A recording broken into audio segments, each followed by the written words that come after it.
Russia have launched their biggest drone attacks against each other since the start of the war. Officials in Moscow say hundreds of Ukrainian drones have targeted the city. Volodymyr Zelensky has said that he hopes this attack will help push Putin towards accepting a ceasefire. Moscow in flames. The Ukrainian Air Force has been targeting Russia's military, logistics and energy infrastructure for months. The attacks have been effective in many regions of Russia. But for the first time this year, Moscow was directly targeted. Moscow was targeted with the biggest airstrike of this year. Airports were shut down. Many facilities came under attack. A large sortie of special drones, including Ukrainian Piklo drones, flew over Moscow. This bold attack on the heart of the Kremlin was a direct message to Putin and shocked Russia. After the attack, tensions peaked in the Kremlin corridors. While some Russian officials have suggested that Ukraine should retaliate with Oreshnik missiles, Putin's response remains a big question mark. Moreover, Trump's statement that Russia has no cards in possible peace talks is the clearest indication that the United States has turned its back on Moscow. All eyes are now on how Putin will respond to this challenge. Will Russia respond to the Ukrainian attack? Or will this attack pave the way for a ceasefire? The whole world is waiting for the answers under the shadow of great uncertainty. We will now analyse the details of Ukraine's daring attack and look for answers to these questions. But first, please don't forget to subscribe to our channel, turn on notifications, and like us to stay informed about our content. Russia has announced that it has suffered a major drone attack. The Russian Defense Ministry reported that 91 drones were shot down over the Moscow region overnight. 126 of the drones were shot down over Kursk, 38 over Bryansk, 25 over Belgorod, 22 over Ryazan, 10 over Kaluga, 8 over Lipetsk and Oryol, 6 over Voronezh, and 3 over Nizhny Novgorod. In total, 337 drones were allegedly intercepted. According to the figures released by the ministry, the airstrikes were one of the largest since Russia's invasion of Ukraine. Moscow Mayor Sergei Sobyanin and Moscow Region Governor Andrei Vorobyov confirmed the attack. The Ukrainian wing claimed responsibility for the attack and shared details about the attack. According to Andriy Kovalenko, head of the Center for Countering Disinformation, the attack is an additional signal to Putin that he should also deal with the air ceasefire. Kovalenko said that not only oil refineries, but also drones can constantly fly en masse over Moscow. The Ukrainian armed forces reported that the Moscow oil refinery targeted production facilities and that civilian infrastructure facilities were damaged as a result of Russian air defense. Russian air defense was involved in the fight against drones, in particular Pantsir S-1 systems and electronic warfare systems. Flights at Moscow's Zhukovsky, Domodedovo and Strigino airports were temporarily suspended. Many flights to Moscow were diverted to other airports. Eyewitnesses reported seeing drones flying in the night sky, followed by the sound of multiple explosions and numerous fires. The attack began shortly after 3 a.m. local time. Damage to residential buildings was caused by Russian air defense and electronic warfare systems trying to shoot down drones flying over residential areas. The governor of the Moscow region confirmed that 1 person was killed and 3 injured in the morning in Leninsky urban area and Domodedovo. According to the official, drone debris crashed into an apartment building in Ramensky, damaging at least 7 apartments on the 19th to 22nd floors. Another drone exploded near a residential building in Vidnoye, damaging several apartments. Falling debris was also reported from other parts of the Moscow region, including the town of Chernogolovka. It was also reported that a drone hit the upper floors of a residential skyscraper on Domodedovskaya Street in Moscow. The blast wave shattered windows on the upper floors. There was damage to railway tracks near Domodedovo station, and a fire broke out in the parking lot of a local business. Prior to this, the head of Domodedovo reported that trains were not running in both directions from the station. As of 8 a.m., train traffic at the station has resumed. The video posted on social networks shows an explosion in an apartment building in the southern Moscow region. Local news outlets published a video and photos of the aftermath of the attack on the Oka Center oil depot in the city of Serpukhov in Moscow region. In the footage recorded by an eyewitness, dense black smoke is seen rising from the oil depot in the early morning. However, the photos show that the oil product tank was not damaged, only the stairs leading to the roof of the tank were damaged. The photo shows what appears to be the drone's warhead near the base of the fuel tank, but it did not explode on impact. Instead, the fuel inside the drone caught fire but was immediately extinguished. Social media also shared footage of a nighttime fire at an oil depot near the city of Oriol in the Oriol region. The drones are believed to have targeted the Russian Stalny oil depot in the village of the same name. The oil depot is located approximately 110 kilometers from the Ukrainian border. It belongs to JSC Yugo-Zapad Transneft product and is a key element of the oil product pipeline to facilities such as the Stanovo linear pumping distribution station, Plavsk intermediate pumping station, 8H linear pumping distribution station, and Bryansk filling station. As can be seen, Ukraine's massive attack of 340 drones has thrown Russia into chaos. Andrei Kartapolov, chairman of the Russian State Duma's Defense Committee, said it was Ukraine's largest air campaign since the beginning of the war. Kartapolov called on the Kremlin to retaliate, saying that Moscow should hit Ukraine with Oreshnik missiles in response to this attack.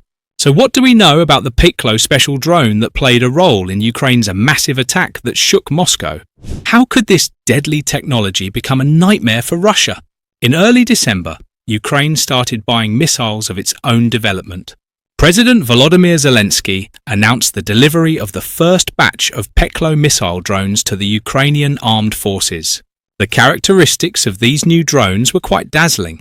Known in Ukrainian as Peklo, or Hell, the newest locally produced munition has a significantly longer range than the Western cruise and tactical ballistic missiles in Kiev's inventory. Reports indicate that Peklo can reach ranges of up to 700 kilometers and speeds of up to 700 kilometers per hour. With this range ratio, the Peklo drone missile is a new word in the capabilities of the Ukrainian Defense Forces to hit military targets on the territory of the Russian Federation. It is important to note that unlike conventional missiles, drone missiles have the ability to change direction, overcome obstacles, and operate in conditions of counteraction with an electronic warfare system.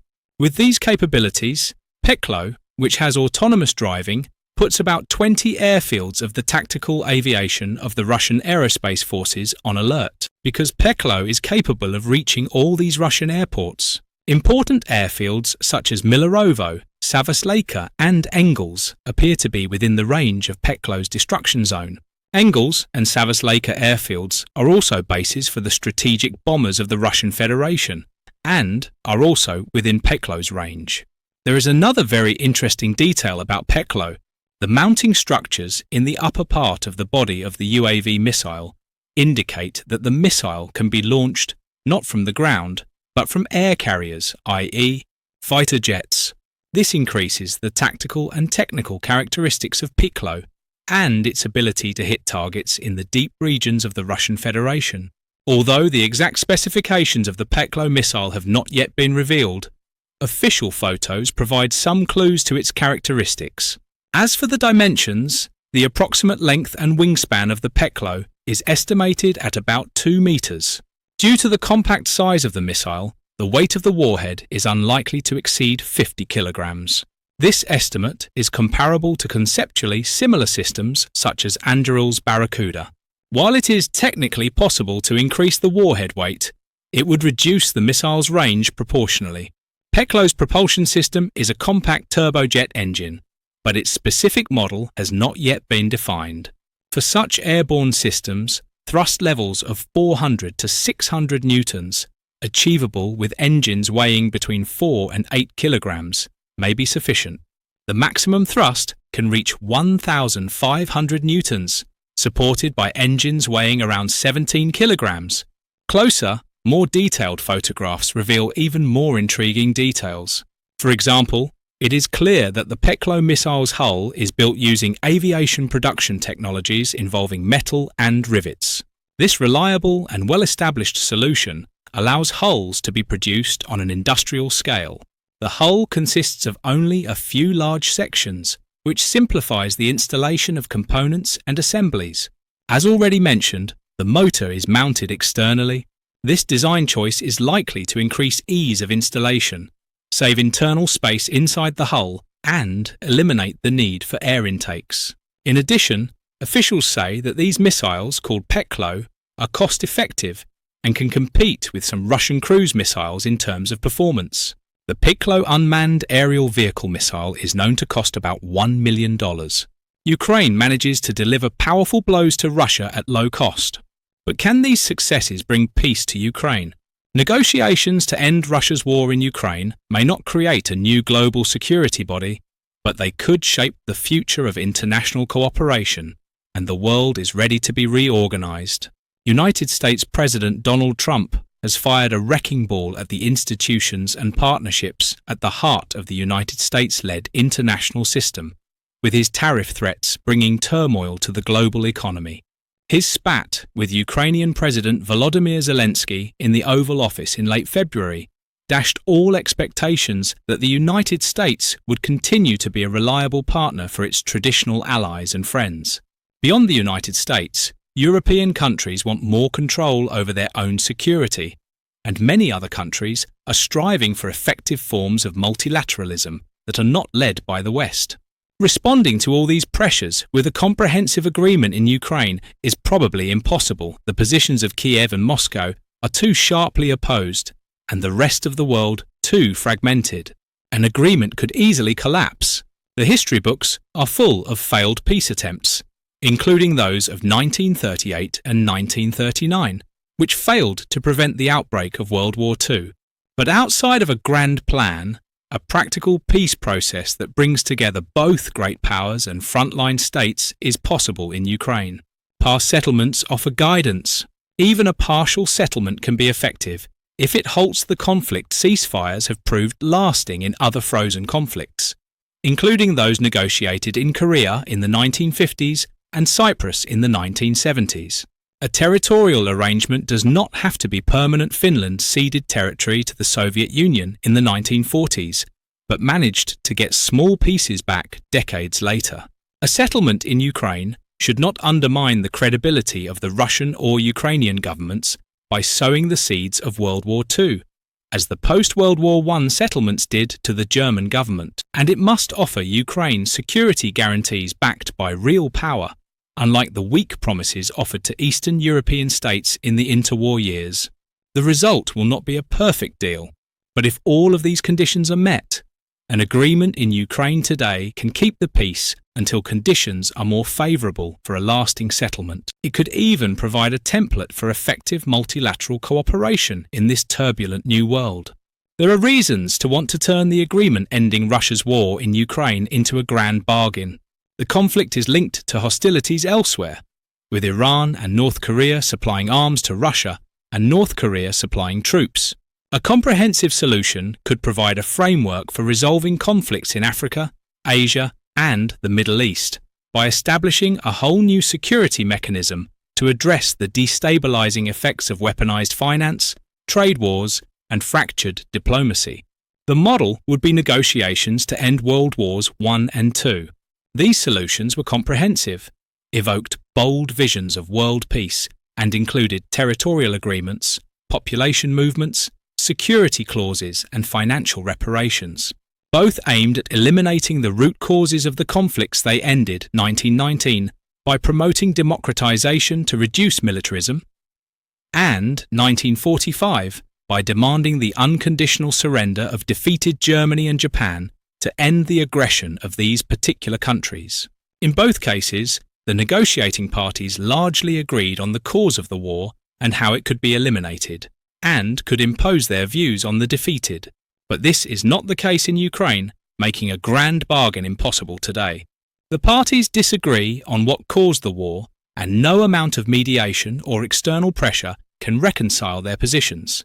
For Ukraine, the cause of the war is clear. Putin decided to seize and annex Crimea in 2014, then foment low-intensity conflict in the Donbass region. and finally launch a full-scale invasion in February 2022. Removing the source of the conflict would have meant removing the current Russian government, which is unlikely. From Russia's point of view, the cause of removing the current Russian government, which is unlikely. From Russia's point of view, the cause of the war is very different. Putin claimed that the Ukrainian government was illegitimate, violated constitutional norms, and was ruled by Nazis. He argued that security guarantees from the West, especially the vague promise of NATO membership offered to Ukraine in 2008, bolstered the Ukrainian state and questioned the fundamental concept of Ukraine's existence as an independent state. Coming to an understanding of the underlying cause of the war is a precondition for negotiations on a comprehensive settlement. Without this, it is futile to try to get the warring parties to agree on permanent territorial borders, how to secure them, and how to finance reconstruction. If an overall solution is off the table, the next best option is a partial solution. Indeed, since 1945, partial solutions have been the most successful way to keep the peace, including by preventing the resumption of war in deadlocked conflicts. When these temporary solutions were reached, the parties did not know how long they would last. But in many cases, they have worked and proved remarkably durable, especially when the great powers of the day have played a decisive role in forcing combatants to de-escalate.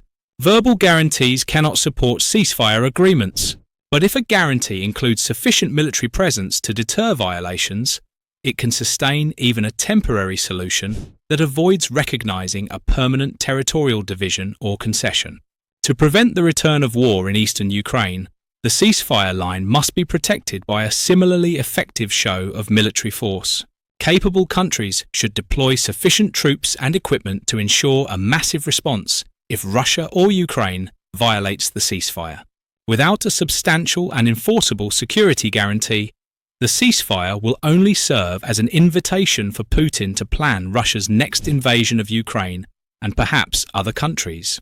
The roles of the United States and China in supporting or even negotiating a ceasefire or an agreement will be vital given the influence of the United States in Ukraine and China in Russia.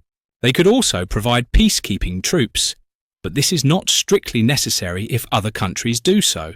On the Ukrainian side of the ceasefire line, European forces could serve this function. France and the United Kingdom have raised this possibility, and their depth of military experience and nuclear status make them both natural candidates for the job. On the Russian side, China or Central Asian countries could take on a similar peacekeeping role. If the great powers cannot solve every problem and their leaders begin to think otherwise, a more unstable and dangerous world awaits them.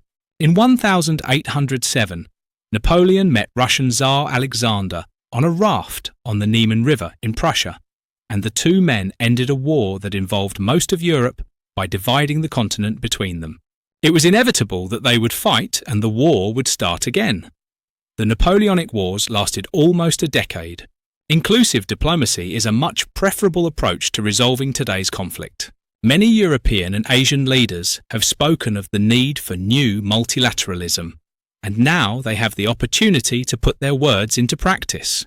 If they can provide effective guarantees to maintain the ceasefire in Ukraine, they can show that a truly multilateral international order can work even without the United States acting as the global police force. Thank you for tuning in.